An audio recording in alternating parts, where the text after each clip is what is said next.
and not wait. And some people think that they can wait until they see certain things happen. Can we turn the lights But they out? We trust don't really need themselves. them, do we? It don't work that way. Yeah, just And make so you're already deceived if you plan to do that. Yep. So he says that the people of the United States have been a favorite people, but when they restrict religious liberty, surrender, and you know, cowboys and others used to stick up the white flag or whatever. Yes.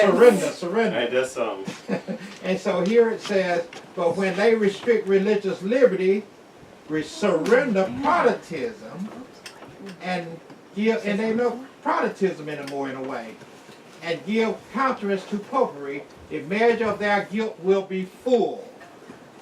And we are in the midst of that now. Yes.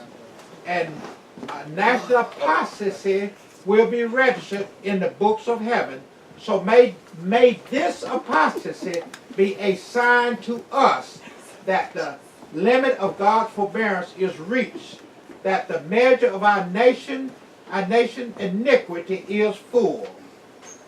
By the decree enforcing the institution of the papacy, in violation of the law of God, our nation will disconnect herself fully from righteousness. When Protestantism shall stretch her hand across the gulf, grasp hands of the Roman power, when she shall reach across the abyss to grasp hands with spiritualism, when under the influence of this threefold union, our country shall repudiate every principle of its constitution as a Protestant and Republican government, and shall make provision for the propagation of papal falsehood. And please, I want you to see that's taking place right now. Propagation of papal falsehood and delusion. Then we may know that the time has come for the marvelous working of Satan, and that the end is near, as the approach of the Roman armies was a sign to the to the disciples of the impending destruction of Jerusalem. So may this apostasy be a sign to us that the limit of God's forbearance is reached, that the measure of our nation iniquity is full, and that the angel of mercy is about to take her flight, never to return. Her. So you can see how the Roman armies, as they approach, it's at the approach of the Roman army. That's right. They hadn't even surrounded them. That's the approach. The approach. Never noticed that. Now, if we'll look at what's going on in our country, how Protestantism surrendering to Catholicism and the Catholic Church. And here we see how things are changing. We're supposed to be seeing the approach. Yes. We're supposed to be seeing, we know when it says then. So here, but it will catch a lot of people by surprise. One day, at this time we need to be studying so we be prepared. A prepared people for a prepared place. We need to prepare to be able to give every man an answer. God used the children in the dark ages to preach the message.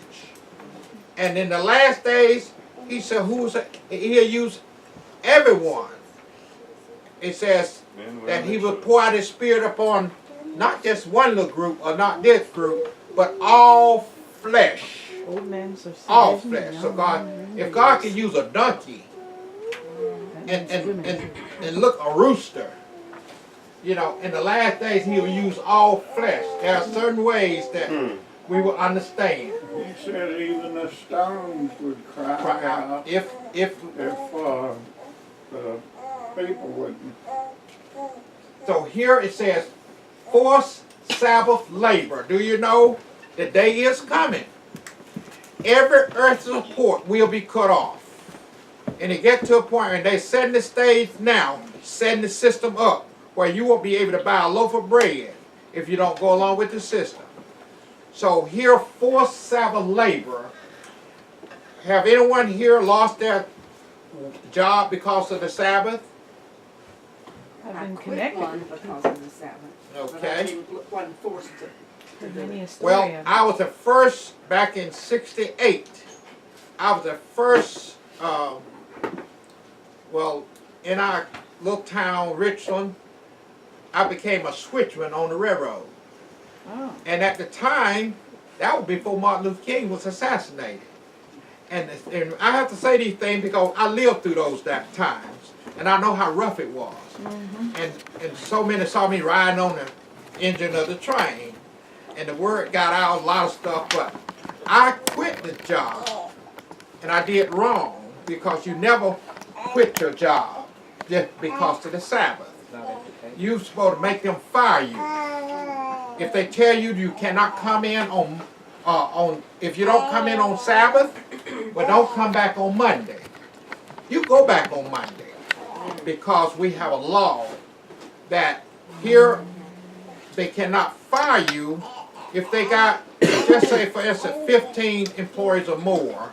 It will cause an undue hardship. They can get someone else, or they can make adjustment. You let them know that, well, I'll be willing to work extra hours. I could work on Sunday. You just do. We do not compromise from sunset Friday to sunset Saturday. What if they won't hire you because you won't work Saturday? Well, therefore they discriminating, really. That's what I would think. They are. And so here, but you don't discuss it so much before, you just answer whatever question it is. Then if it ever come up about the Sabbath, because you're not going to work on the Sabbath, you let them know, I'm sorry, I can't work because I'm a Seventh-day Adventist, or I keep the Sabbath. What I tell them, I bring up the Jews, because most knows about Jews are not going to work on the Sabbath. Therefore, it's the Orthodox, the one that really. So when you say that, that almost shuts it down, because some of them don't know about Seventh-day Adventists. Some of them haven't heard the name Seventh-day Adventists. And so when you bring up the Jews, that'll make them think, oh. And so what happened, I quit because I couldn't, and I had just came into the Adventist church within months. So I did wrong, and then I went on in the army. When I was working at Asplin, they wanted us to work on Saturdays because they had extra money they wanted to get rid of before the end of the year, so they could get that much next year. Yeah, I don't. And I told them, I Seen said, that. no, I don't need it, don't want it, and that's my holy day of worship. Only forbid Sunday work. But they will try to force men to labor on the Sabbath, to subscribe to Sunday observance, or forfeit their freedom and their lives. It'll get down to that final point and stuff. And Forced labor. so here, I want you to know, forced labor. That's going against the Constitution. That's wrong. And that's what Pharaoh did to the Egyptians. Yeah. To the Israelites, forced them to work on Sabbath. That's why I'm glad you brought that up, because that's what. And see, now I want to share a testimony with you. Yes, I want to share my testimony. This is awesome because, like I say, you remember from the military, Desmond Doss. I remember he was in World War II. I was in Vietnam War, but things happened to me similar to him. What happened now? Remember, I was a Baptist and I didn't know that much about Seventh-day Adventists at all but I was taught well. Elder Henry Dunbar Henry came from Africa. He had been in there. He was the first missionary to Africa. Overseas during World War II. And so he came back, and that's who when he got back, he came back to America. They put up a big tent there in Atlanta, and I was one of the first ones to that tent. And I shared with you later to cut some time. But it was awesome the way the Lord led me to that tent. Before I could get to, I was moving to Atlanta for the first time after graduating. And when we turned the corner there, I saw a big tent going up. And I asked my sister, what is that? What they doing? Don't come up here getting involved with stuff like that. You'll find it all over the city. So don't be, but I know because the Lord was speaking to me. And I share it with you, just like he sent me to that church. Amen. To the man, the Baptist church, to meet the man. Yeah. He took care of me when before I could even get to the house. And so from that point on, and I stayed in that tent effort for 8 weeks. I was there when they were just first putting it up, so I didn't miss nothing. Now, get this picture here though. I became a Seventh-day Adventist on the, I was baptized on the 19th of August of '67. In March when I received a letter from the military saying that I didn't have to be examined no more because something had happened that they hadn't caught up with me because they kind of did something that and I better clear myself up on this.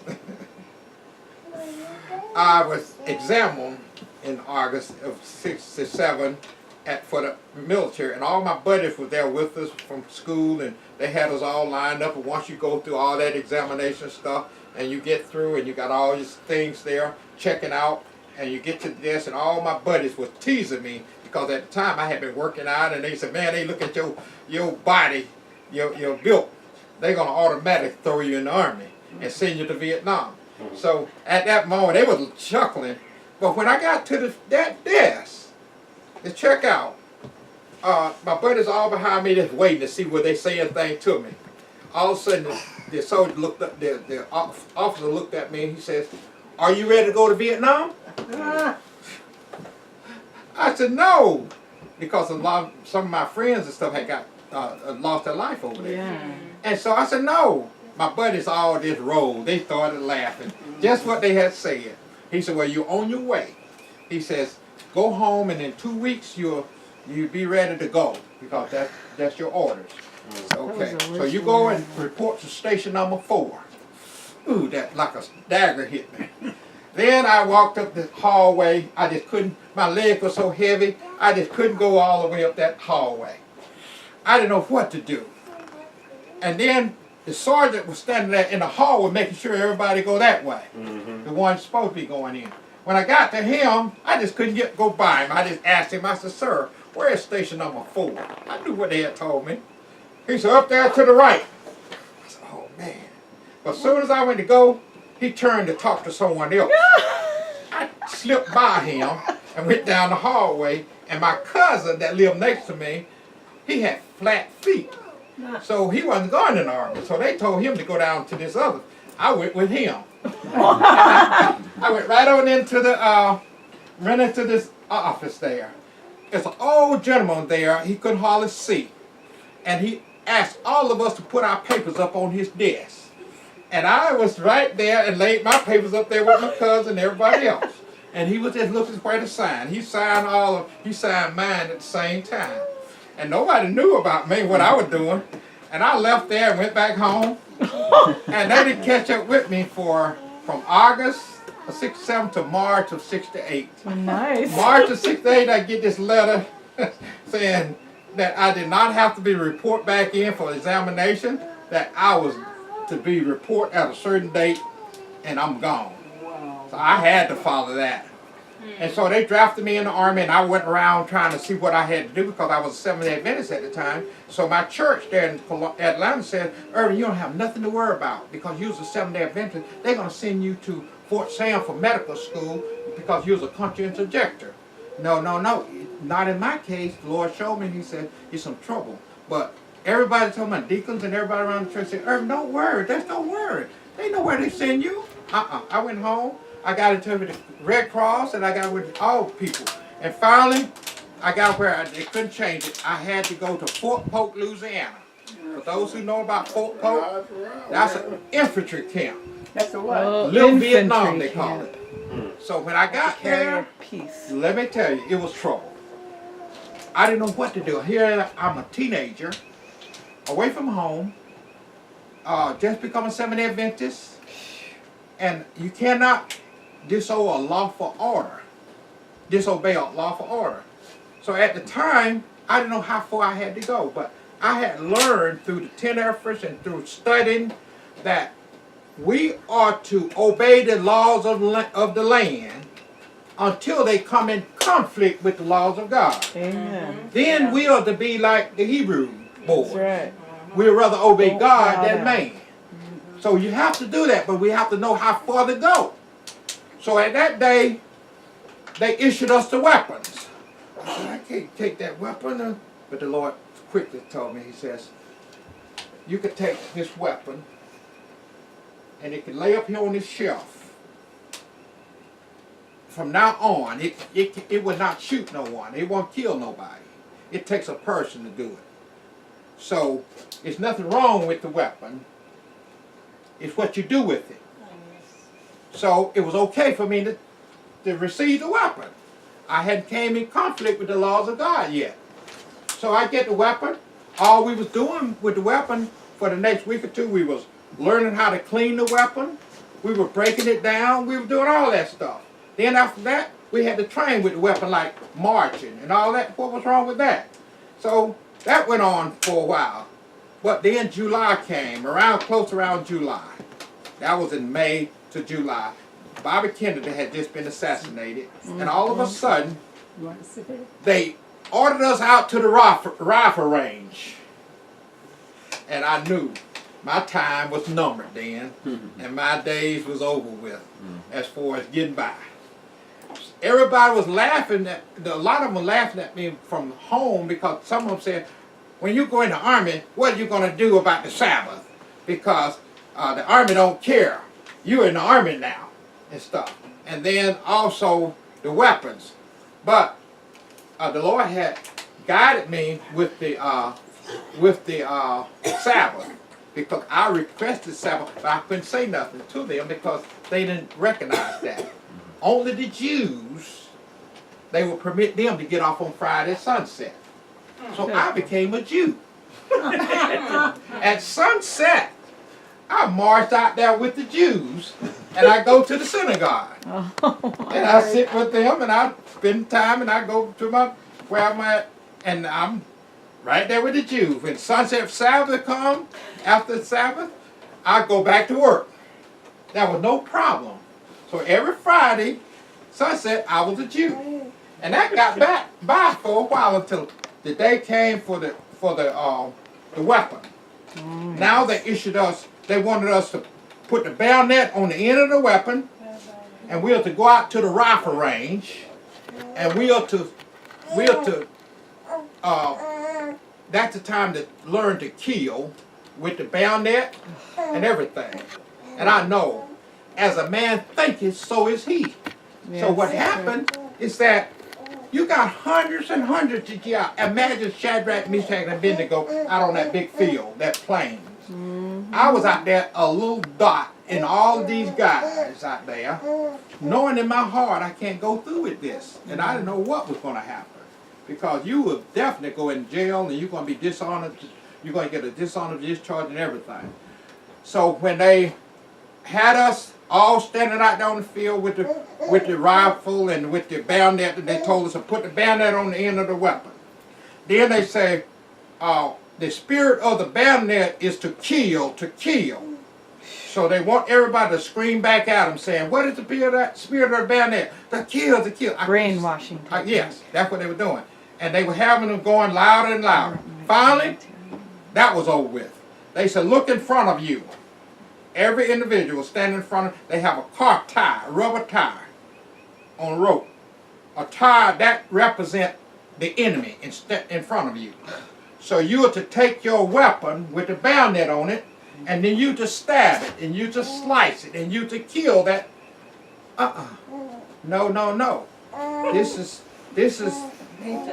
So here, when they told us to do that, my day was over with. I could not go no farther. So when they started, and the instructors were standing up on these tall platform where they could see everybody. When they started that, what is the spirit of better to kill? And then they ordered the kill. And I'm standing there, I could not move. I would not move. Everybody was slicing and stabbing and stuff. And all of a sudden they see one guy there in the middle of them. And they could not, all of a sudden they couldn't believe it. Because I'm a teenager. And they done drove fear in all of us, supposed to. And no, they come running up there to me and hollering and kicking dirt all on me. And meathead, so they was talking. And I just stood there like nothing was happening. And finally, they looked around, they saw all these other soldiers looking because they were scared that the others might We want do to the make an same example thing. of you, didn't we? Right. So they had to grab me and pull me out of the group. They taken me to the company area, to the company commander, reported what had happened. They pulled my pass. I could not leave the company area. And they was finding out what to do with me. They decided to send me to the psychiatrist. That was the first trip. To see what was wrong with my head. And they wouldn't allow me to ride nowhere. They want me to walk so I can think about what I'm doing. And they said that my parents would be very disappointed in me because they didn't train me that way. They didn't care about my parents. And so finally, after weeks, going to the psychiatrist, going to the chaplain, going to the different ones, and finally, the day came. Now get the picture. This is what happened, because I'm telling you, I thank the Lord for hearing and delivering me in the middle of the trial. What happened is that the day of the trial, the word got out all over the companies that they had a Seventh-day Adventist in the crowd, and they remember another Seventh-day Adventist before then, old John, and they told me about him. They said, we had old John in there, and he claimed he was Seventh-day Adventist, but we caught him doing this, we caught him doing that. The Spirit of the Lord said, you're not John. Amen. And so, don't let things like that, you know. So what happened, standing there, finally, get the picture now. I have the company commander sitting where our sister here. And he was sitting there beside his desk. Madison, he was a 7-day Adventist in the military, and he was having hard times. His testimony is really important. You can. Yeah, I don't want to interrupt you too long. Thank you for letting me say that. So my company, we were having trial that day because they had already pulled my passes. And they would put me in jail, the whole works. But before I go to jail, they had to send me to a psychiatrist to see what was wrong with my head and all this. So finally, the company, they set this thing up in this building. I didn't know it was a mock trial first. And so what happened, they invited the other officers over there because they're going to have some fun with me first. And so they didn't know what they was in for. And so then, these officers had to be there because they couldn't miss this. All of a sudden, the company commander spoke up. He says, Irving, Private Irving, you are lower than my dog. He had a white German Shepherd there by him. They tell me what he feed him. And he said, you are lower than my dog. And so finally, Brainwashing technique the company again. commander sitting here. Then this is the sergeant, the first sergeant that I had to stand at his desk in front of him because he was a questionnaire. He was a questioner me. Then my platoon sergeant standing here by me, my drill sergeant standing here by me, and then there were some other officers there, and then the mess sergeant, we call him mess sergeant from the cafeteria, he was the one who was standing right by the window. This is important because you can see the function of everybody. So when I stood there, he says, Irving, you listen. When the first sergeant asks you a question, and when he finished, you answer him. Yes. So here it started. The first sergeant began to ask me a crazy question. He says, Irving, first of all, you going to Vietnam and you will be killed. But before you get killed, what happened if you were there and you become a medic and you down there and you working on a patient, you bandaging them up or whatever you're doing for him? They said, what happened if you look up and the enemy right there on you and ready to shoot you? And he stumble and fall, drop his weapon. And your patient have a weapon there. Will you get that weapon and shoot him? Instantly the Lord spoke to me. He says, the word came out, no man can answer a question like this unless you in that situation. Now remember, I'm a teenager now, and I just want to be answering something like that. And when I said that, they looked at each other. What can they do with that question? With that answer? Remember Jesus? How they Yes, tried sir. to trap him? Wisdom. And yet he gave me those words. Absolutely. And then they looked at each other. They went and asked me. Finally, the commander said, "Stop it," because they were making them look Put the ball worse. back in their court. So finally, the commander said, "Ask him the real question." Okay, I knew it was serious business then. At that moment, I've been praying all the while. Do you know there was a storm was coming up, and I could hear it getting louder, and it was rumbling, and I was feeling real good. He's gonna be with us, and he'll never forsake us. So I'm standing there, and all of a sudden, the first sergeant says, "Private Irving, I'm asking you this question. These are the official questions. When I get through, you answer it." Okay. He opened that big book up, and I could see his mouth moving. The moment his mouth began to move, I was praying inside. I prayed a simple prayer. I said, "Lord, that they were seated powers of God, Amen. and that no one will be hurt, Absolutely. and that they'll believe." That's Amen. all. When I prayed that prayer, when I said those few words, I looked at the first sergeant, and he looked at me and wanted to know the answer to his question. I hadn't heard it. Before I could really get one word out, my mouth had purpled to ask him to repeat the question. But that didn't even come out of my mouth. Before I could say a word, instantly, when he says, answer the question, and before I could get a word out, instantly, a bolt of lightning came down. Boom! And it hit so hard, everybody jumped up, and they started looking at me. They didn't know what was going on.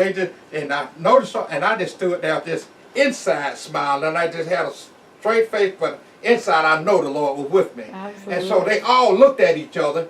The mess sergeant from the cafeteria that was standing over there by the window, he moved away from the window. And then the company commander, they all were still standing there. They didn't know what to do. They looking at each other, and it was a little time passing. And then finally, the first sergeant looked at the commander and wanted to know what should I do. He said, "Ask him the second question." Now remember, I didn't answer the first question. And when he said, "Ask him the second question," here the first sergeant began to ask me the second question. I could see his mouth moving. I prayed the same prayer again. I said, "Lord, that they were seated powers of God, and that no one would be hurt, and that they'll believe." And at that very moment, I looked at the first sergeant, and he wanted me to answer his question. I hadn't heard it. So, again, before I could even perk up my lips to get a word out, I could feel it. At that very second, the bolt of lightning came down the second time. Boom! And it was, believe me, God knows, and it was a lot louder than the first time. Everybody started, they was really trying to run to me, but they got so far, they stopped.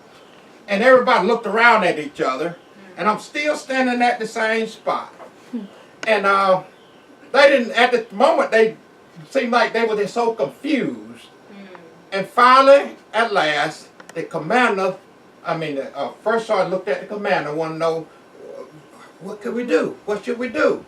He said, "Ask him the third question." I had he's not full one. of it. And when he said, "Ask him the third question," Determined. that time my prayer changed. I said, "Lord, I thank you for hearing and answering my prayer, that they were seated powers of God, and that no one will be hurt, and that they'll believe."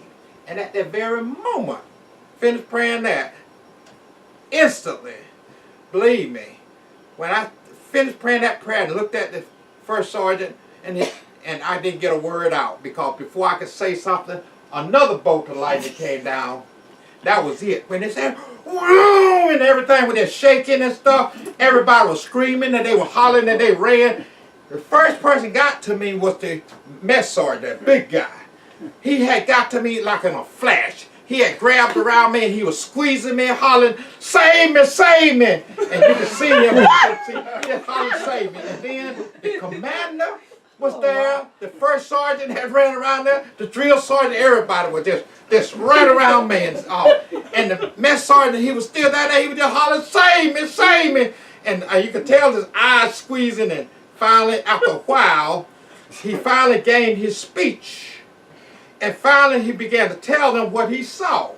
He said the first time he was standing over by the window, he saw this lightning came down, but it lit up everything. And that's why he got away from the window a little bit. But he said while he was away from the window, when the second bolt of lightning came down, and that's when he said that it was so frightening, but he didn't make it to me because, you know, he realized he was still alive. And then the third time, he said, He said when he looked up, all he could see, the whole sky, he saw the trees, he saw the buildings, he saw the ground, everything was piercing like they know they were dead.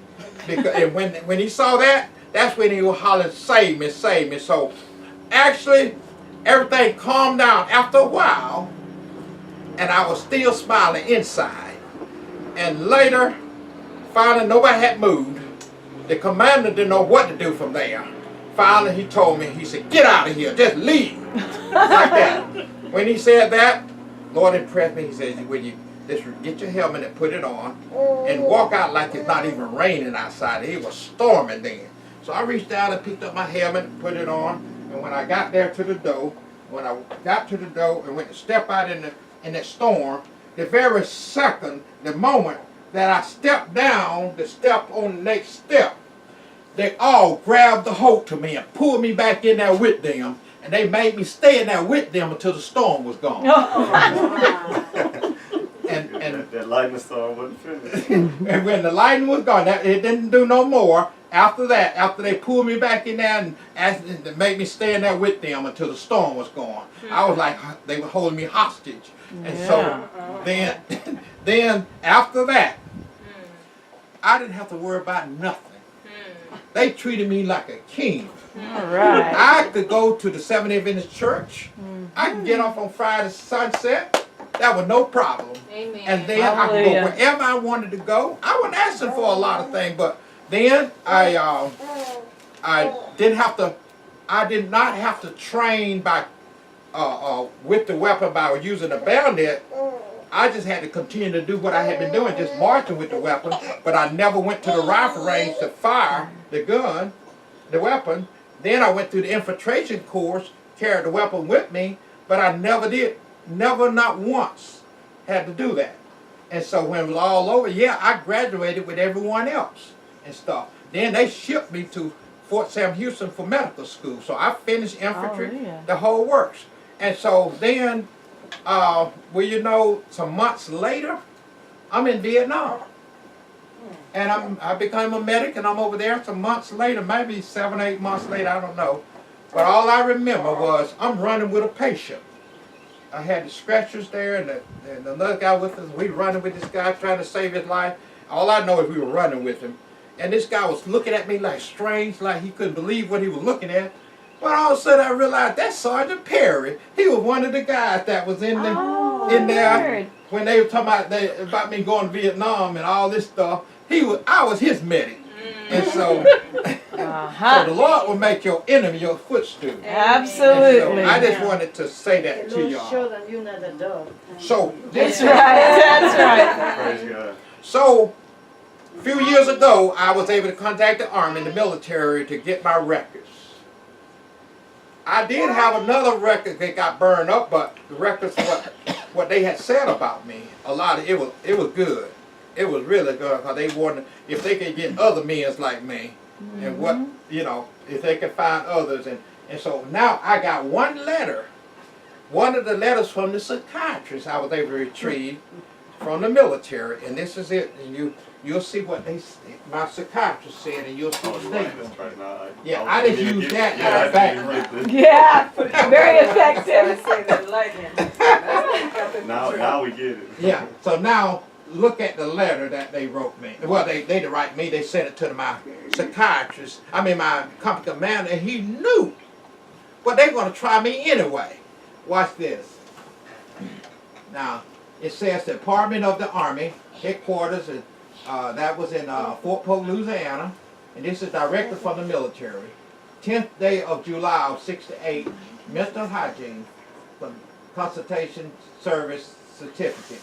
This is to certify that Private Irving and then Company A, and went on. Fort Polk, Louisiana, was psychiatrically examined on the 10th of 68.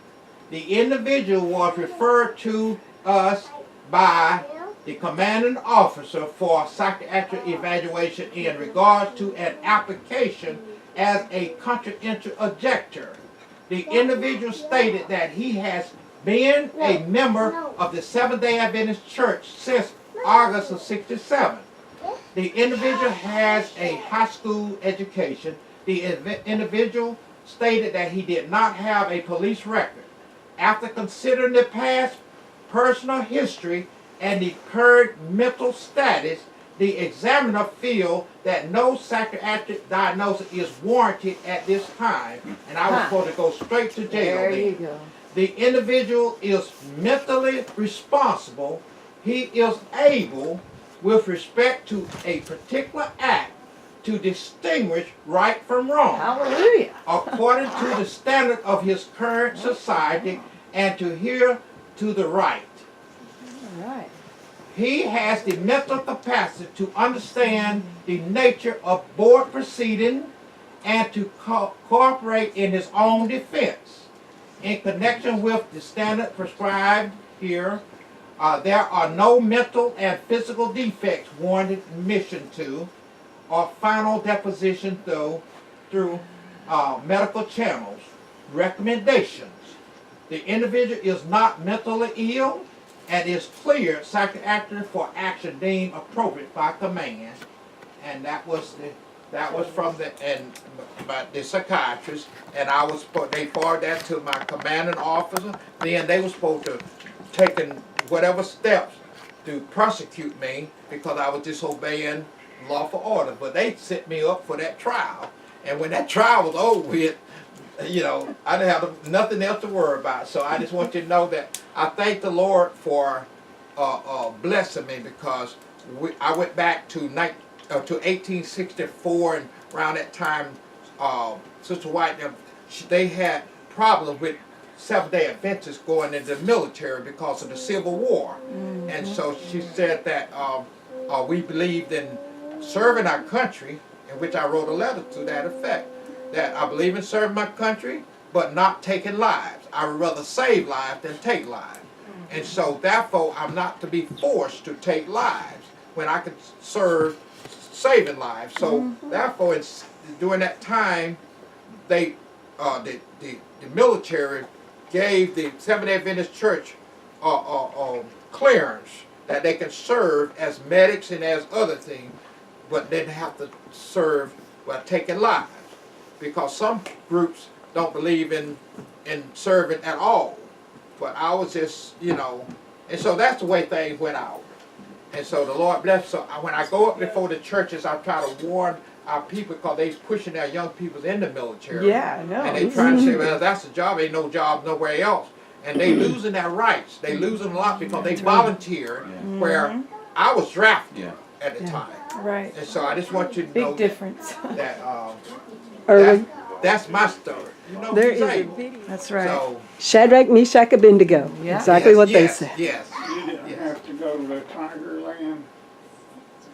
You didn't have to go into Tiger Land. Tigerland, you call it Tigerland, but when you get to DMZ and you got in Vietnam, but I was in Lac in Zion, and I was a patient in Cameron Bay when they blew the hospital up. I was they call it, we looked that up, the Zapper attack, but that was in '69 when, and but anyway, I just only went several places there, but we were only there for 1 year. We had a commitment that when we go to Vietnam, the day you leave, if it's on the 3rd of February, you know that the 3rd of February you're supposed to be returning on that day. And stuff, and they didn't deviate, they just kept it that way. That's a long year, huh? Man, it looked like eternity. It really looked like when I got there, I couldn't believe no one could survive in Vietnam for a year. And I thought that they were just a joke, because I said, they sent us over here, but they're going to send us somewhere else, because I couldn't believe. You know, and it took a while before it was sinking in that I actually had to spend a year there. It don't look like a year would be that long. But every night almost, we were rocketing it. They sent rockets in there, something like mortars, but they rockets. They'll go by 6 miles and they'll land on your compound, and it'll kill so many people around. And so we never went hardly ever over 3 nights without being hit. This was they call it Rocket City where I was. It was the middle of a rubber tree plantation. Oh, wow. That was our, and so it was just a nightmare to think. That's why we came down with, when they say PTSD and stuff, what happened, your body is so jittery, and you're so conditioned to every sound, every any little thing. You got to get down. Your body don't ask questions then. You get down and ask questions later. Fight or flight. And so once you do that so long and stuff, you cannot help. When I came home, I had to get in the closet from when the storm was come up or stuff like that. I didn't want to see no flash of lightning. And then my mother, she was brilliant. The Lord bless her, because nobody had to deal with this before. Well, I would say nobody in our family.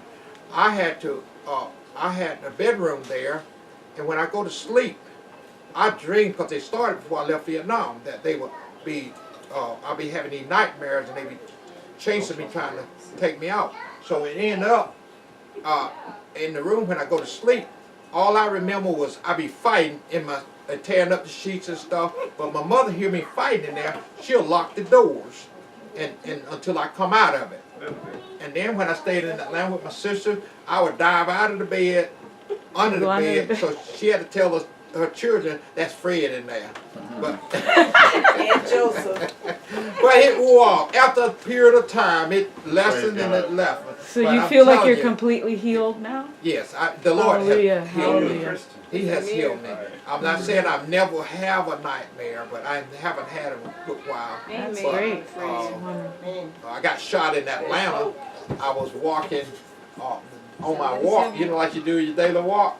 I was out there getting my walk in, and the little sidewalk was down next to the highway, and I was staying at my sister's at the time, and the car was going by, and I'm just walking, and just like I say, you could just about reach out and touch the car, but I wasn't thinking of that. All of a sudden, there were 3 cars came along. The last one shot me with these paintball. I guess a paintball. Oh, yes. But it was a frozen ball. They put it in the freezer. Them things, it sounded like a shotgun, just like a shotgun. Cause when they shot me, it knocked me backwards because it hit my arm and ricocheted, hit my like that. And I looked down and I saw the blood on me because it had torn my skin and stuff, and it started swelling up. I was so hurt over and upset, and I wonder who, because I was not bothering nobody. But I'm just saying. Then I had the worst nightmare that night after that, because things start coming back. But I don't, I'm just blessed because I don't have to worry about that so much. I know how to deal with things now. If I had to watch, which I'm not doing, but some type you at someone's house and they watching an old type of movie, like a war movie, some type of comeback, then I have to, Get the excuse. by pushing back from things like that. Yeah. So let's have I know that it's almost 2 o'clock, and it's the first time that I can remember we are ending up early. And so it's 5 minutes to 2. So we're supposed to end at 2, and so I'm just glad that we was able to get this in. Absolutely. And listen, don't think that we are finished, because we have not dealt with what happened when the Pope came to Washington. Right. We got this something that is crucial. Now you have the foundation now. You got the real deal. So now I want you to see what happened when the Pope came, how the United States turned the capital over to the Pope, and over to the leaders of the Catholic Church. Our people could not do anything too much, because the Catholic Church was in charge of Capitol Hill, and they had to train the senators and others. And so anything that they had to get done, they had to go through the Catholic Church. So just wait until you see what they did.